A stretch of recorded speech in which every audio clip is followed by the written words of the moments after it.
வணக்கம். வாழ்க வளமுடன்.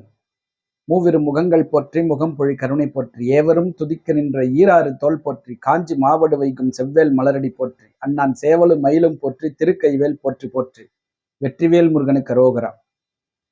இந்த பதிவுல முதல் விஷயமா என்னுடைய மகன் கவின் பிரசாத்தோட வாய்ஸ்ல ஆண்டாள் திருப்பாவை அதுல 5வது பாசுரம் இன்னைக்கு பார்த்துட்டு நம்ம அடுத்த நிகழ்ச்சி போலாம். மாயனை மண்ணு வடமதுரை மைந்தனை என்ற பாசுரம் கேட்கலாம் வாங்க. வணக்கம். ஸ்ரீமத்திய விஷ்ணு சித்தாரிய மனோநந்தன ஏதவே நந்தநந்தன சுந்தரியை கோதாய நித்தியமங்கலம். ஆண்டாள் அருளிச் செய்த திருப்பாவை 5ஆம் பாசுரம். மாயனை மண் வடமதுரை மைந்தனை தூய பெருநீலமனை துறைவனை ஆயிரக்குலத்தினை தோன்றும் மணி விளக்கை தாயை குரலக்கும் செய்த தாமோதரனை தூயாமாய் வந்து நாம் தூமலத் தூவித்தூது வாயினால் பாடி மனிதனால் சிந்திக்க போய பிழையும் புகுத்தருவான் என்றனவும் தீயினில் தூசாகும் செப்பேலோரம்பாவாய். ஆடி ஆடி அகம் கரைந்து இசை பாடி பாடி கண்ணீர் மல்லிகை எங்கும் நாடி நாடி நரசிங்கா என்று வாடி வாடும் இவ்வாறுதலே. எல்லா புகழும் ஆண்டாளுக்கே. நரசிம்மன் திருவடிகளே சரணம். வணக்கம். பாசுரம் கேட்டிருப்பீங்க, நீங்களும் அது பாடுறதுக்கு ட்ரை பண்ணுங்க. ரொம்ப அற்புதமான ஆண்டாளுடைய பாசுரம், 5வது பாசுரம். நம்ம அடுத்து என்ன பார்க்க போறோம்னா, நேற்று 12/6/2025 ஒரு ஒரு நாட்டையே உழுக்கக்கூடிய ஒரு ஒரு அசம்பாவிதம் நடந்திருக்கு. அது என்ன அப்படின்னா, குஜராத்தில் அகமதாபாத்லேருந்து லண்டன் போகக்கூடிய ஒரு ஃப்ளைட்டு கிளம்பி சில மணித்துளிகள்லேயே அது என்ன ஆகுதுன்னா ஒரு மிகப்பெரிய ஆக்சிடென்ட் ஆயிட்டு, அதாவது டெக்னிக்கல் இஷ்யூவால் அதால் பறக்க முடியாமல் ஒரு பில்டிங் மேலே விழுந்து அதில் பயணித்த அனைவருமே இறந்துட்டாங்கன்னு தான் முதல்ல செய்தி. அதுக்கப்புறம் ஒரு நபர் மட்டும் பிழைச்சிருக்காரு அப்படின்னு ஒரு ஒரு செய்தி. ரொம்ப ஒரு நாட்டையே உலுக்கிய ஒரு வருத்தத்துக்குரிய செய்தி அது. இதெல்லாம் ஏன் நடக்குது அப்படின்னா, அந்த விமானத்தை நடத்தக்கூடிய நிறுவனங்கள்லாம் அதை கரெக்டாக பராமரிப்பு பண்ணி அதில் என்ன ஒரு ப்ராப்ளம் இருக்குது, அதை நம்ம எப்படி ரெக்டிஃபை பண்ணலாம்னு சொல்லிட்டு அதை மெயின்டெனன்ஸ் ஒழுங்காக பண்ணியிருந்தாங்கன்னா இந்த அசம்பாவிதத்தில் தடுத்திருக்கலாம். நிறைய குழந்தைங்க இருந்திருக்காங்க. எல்லாருமே குடும்பத்தோட எவ்வளோ மகிழ்ச்சியாக ட்ராவல் பண்ணியிருப்பாங்க. அந்த மகிழ்ச்சி எல்லாம் அந்த ஃப்ளைட்டு கிளம்பின சில மணித்துளிகள்லேயே அவங்களுடைய கனவெல்லாம் காற்றோடு காற்றா போயிடுச்சுன்னு தான் சொல்லலாம். இந்த விபத்து ஏன் நடந்தது, அந்த விமானம் ஏன் பறக்க முடியாம போச்சு, இதெல்லாம் பார்க்கறதுக்கு ஒரு டீம் இருக்கும் இல்லையா. ஒவ்வொரு முறை அது அந்த விமானம் சென்று வந்ததுக்கு அப்புறம் அதை ஒழுங்கா அவங்க பராமரிப்பு செய்திருந்தா இந்த மாதிரியான ஒரு நிகழ்வு வந்திருக்காது.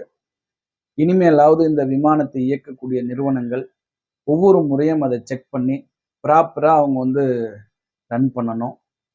அந்த ஃப்ளைட்ல சென்று விபத்தில் இறந்த அனைவருடைய ஆன்மாவும் சாந்தி அடைய நாமளும் நம்முடைய பிரார்த்தனையை மேற்கொள்வோம்.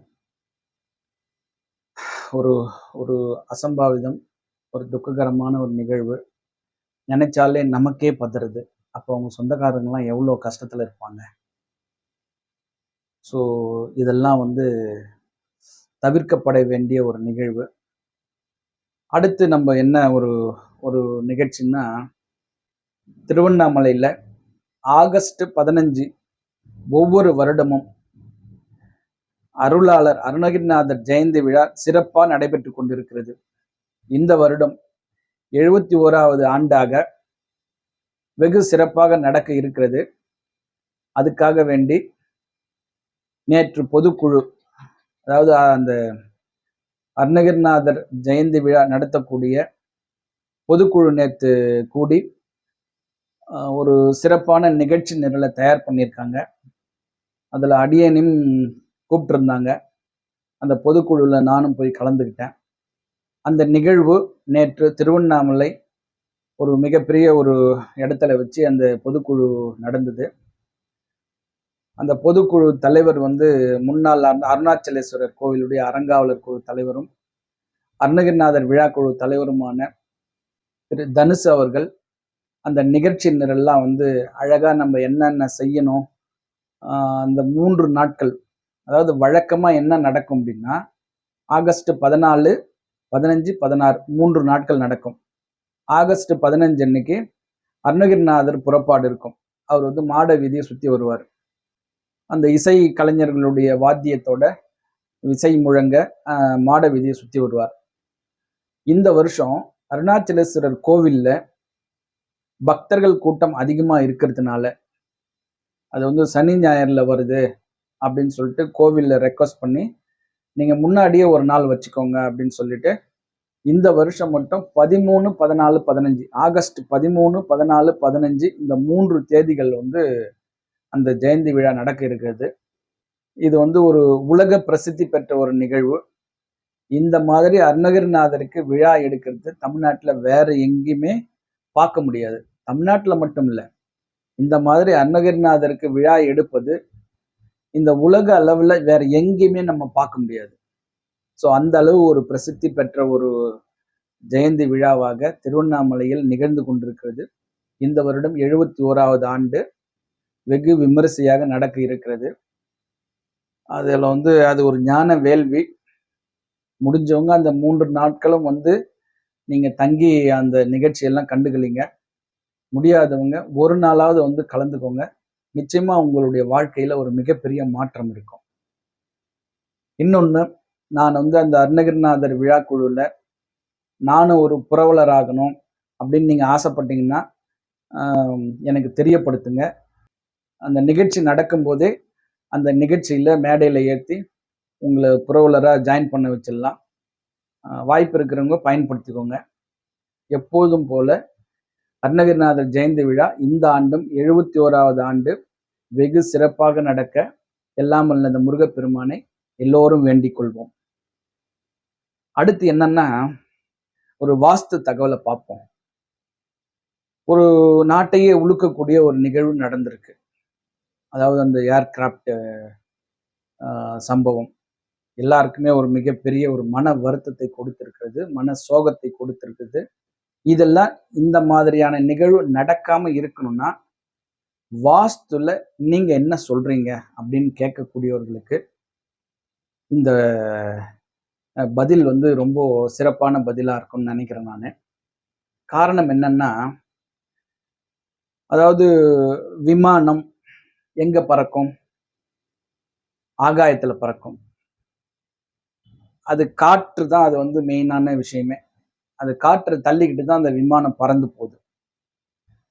அப்போ விமானம் என்றாலே காற்று, காற்று என்றாலே நம்ம வீட்டினுடைய வடமேற்கு பகுதி, அதாவது வாயு மூலம் ஜென்ரலா சொல்லுவோம்.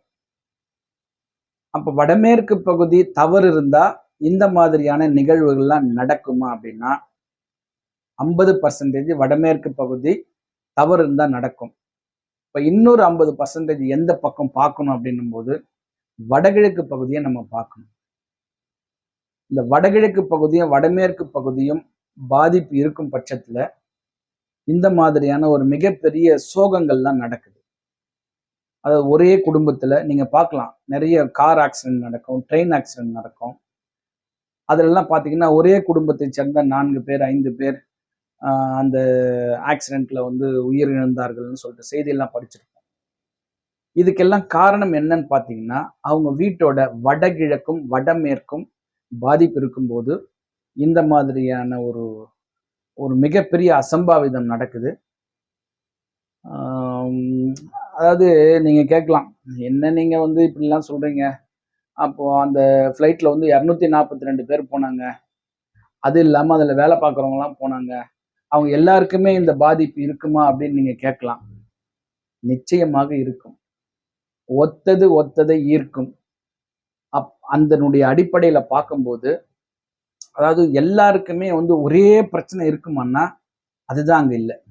ஒருத்தருக்கு வடமேற்கு கட்டா இருக்கலாம், வடகிழக்குல மாடிப்படி இருக்கலாம், வடகிழக்கு உயர்ந்திருக்கலாம், வடமேற்குல பள்ளம் இருக்கும், வடமேற்குல போர் இருக்கும், வடமேற்கு தென்மேற்கு விட உயர்ந்திருக்கும், வடகிழக்கு எக்ஸ்டெண்ட் ஆயிருக்கும், வடமேற்கு வடக்கு எக்ஸ்டெண்ட் ஆயிருக்கும், வடமேற்கு கட்டாயிருக்கும், வடகிழக்கு கட்டாயிருக்கும்.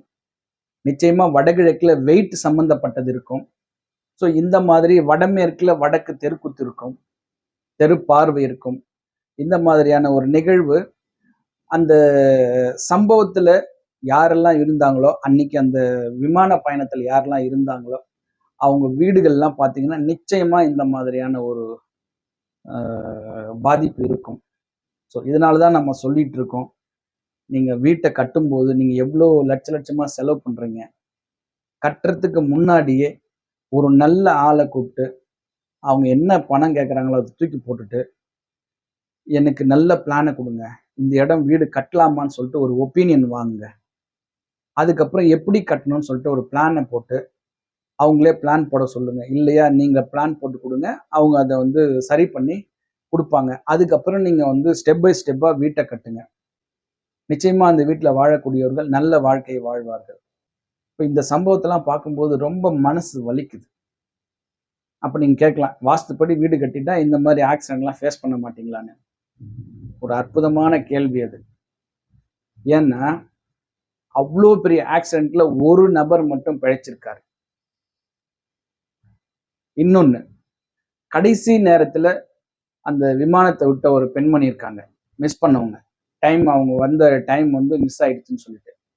இப்ப இந்த 2 பேருக்கும் ஒரு நிகழ்வு நடந்திருக்குன்னா, அவங்க காப்பாற்றப்பட்டிருக்கிறாங்கன்னா, அவங்க வீடு நிச்சயமான ஒரு அதாவது வடகிழக்கு அவங்க வீட்ல பாதிப்பு இருக்காது. வடமேற்குல பாதிப்பு இருக்கும். ஏன்னா வடமேற்கு பாதிப்பு இருந்தா தான் இந்த வெளிநாடு, விமானம், பறக்கிறது எல்லாமே நடக்கும். ஸோ அந்த வகையில பார்க்கும்போது, நீங்க வாஸ்துப்படி வீடு இருக்கு. வடகிழக்கு பகுதி கரெக்ட்டா இருக்குன்னா, நீங்க காப்பாற்றப்படுவீர்கள். வடகிழக்கும் தப்பா இருக்குன்ற பட்சத்துல தான், நம்ம ஒரு மிகப்பெரிய ஒரு ஆக்சிடென்ட்ல ஃபேஸ் பண்றோம். ஆக்சிடென்ட்ல நம்ம மாட்டிக்கிறோம். அதுல வந்து நம்ம உயிர் தப்ப முடியாம போயிடுது. அப்போ வீடு கட்டுறவங்க யாரா இருந்தாலும் சரி, இல்ல ஏற்கனவே என்னுடைய வீடு எனக்கே கொஞ்சம் தெரியுது, வடமேற்கு பாதிப்பு இருக்குது அப்படின்னு நினைக்கிறவங்க, நீங்க யாராவது ஒரு நல்ல ஆளா கூப்பிட்டு அந்த வீட்ட வந்து சரி பண்ணிக்கோங்க. இல்ல புது வீடு கட்ட போறீங்கன்னா, அத வந்து கொஞ்சம் எவ்வளோ செலவு பண்றோம்? லட்சக்கணக்குல, கோடிக்கணக்குல செலவு பண்றோம். என்ன ஒரு வாஸ்துக்காரங்க எவ்வளோ கேட்க போறாங்க? கேட்டத அத எடுத்து குடுத்துட்டு, "நீ எனக்கு வந்து சொல்லிட்டு போயா" அப்படின்னு சொல்லிட்டு, ஒரு ஒப்பீனியன் வாங்கிட்டு அதுக்கப்புறம் வீடு கட்டுங்க. இந்த மாதிரியான சம்பவங்கள்லாம் நமக்கு நடக்காது. இது உறுதியா சொல்லலாம். ஸோ இந்த அற்புதமான தகவலை கொடுக்க உதவிய இந்த பிரபஞ்சத்திற்கு என் மனமார்ந்த நன்றி. மீண்டும் என்னுடைய மகனுடைய வாய்ஸ்ல ஆண்டாளுடைய 6ஆம் திருப்பாவையோடு நல்ல வாஸ்து தகவலோடு சந்திக்கின்றேன். "ஆறிரு தடந்தோள் வாழ்க, ஆறு முகம் வாழ்க, வெற்பை கூறுசெய் தனிவேல் வாழ்க, குக்குடம் வாழ்க, செவ்வேள் ஏறிய மஞ்சை வாழ்க, யானைத்தன் அணங்கு வாழ்க, மாறிலா வள்ளி வாழ்க, வாழ்க சீர் அடியார் எல்லாம், வெற்றிவேல் முருகனுக்கு அரோகரா." வணக்கம். வாழ்க வளமுடன். எல்லாம் செயல்கூடும்.